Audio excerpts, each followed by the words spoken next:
ఈ ఈ నెలలో మనకు ఒక గేదె ఈనింది అనుకోండి, అది మరలా నెక్స్ట్ రెండో ఈత ఈనటానికి ఎన్ని నెలలు గ్యాప్ ఉంటే మంచిది అంటారు?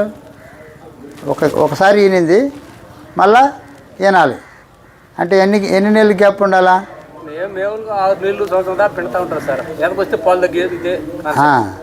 అంటే జనరల్గా రైతులు ఏం చేస్తున్నారంటే ఆ పశువు ఈనిన తర్వాత అది 2 నెలలకో 3 నెలలకు ఎదకొచ్చింది, కానీ కట్టి ఇట్లా ఎందుకు కట్టి ఇట్లేదంటే చెప్పే ఆన్సర్ ఏంటంటే పాలు తగ్గిపోతున్నాయి సార్, పాలు తగ్గిపోతాయి అనే ఉద్దేశంతో మేము కట్టి ఇట్లేదని అంటున్నారు.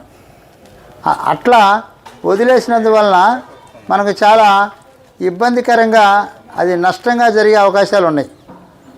ఒకసారి ఈనిన పశువు మరలా కనీసం 15 నెలలకి లోపు మళ్ళీ ఈనాలి. అంటే సుమారుగా సూడు ఎంత ఉండిద్ది కాలం? 10 నెలలు ఉండిద్ది. అంటే ఈనిన తర్వాత ఒక 5 నెలల లోపు పశువు కట్టాలి.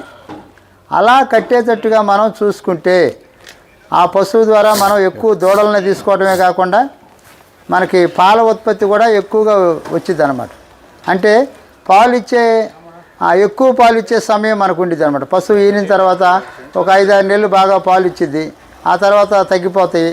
ఇలాగూ మనం వదిలేస్తే చాలా తక్కువ పాలతోనే ఎక్కువ కాలం మనం దాన్ని పోషిస్తూ ఉంటాం. దానివల్ల మనకు నష్టం జరిగిద్ది అనమాట.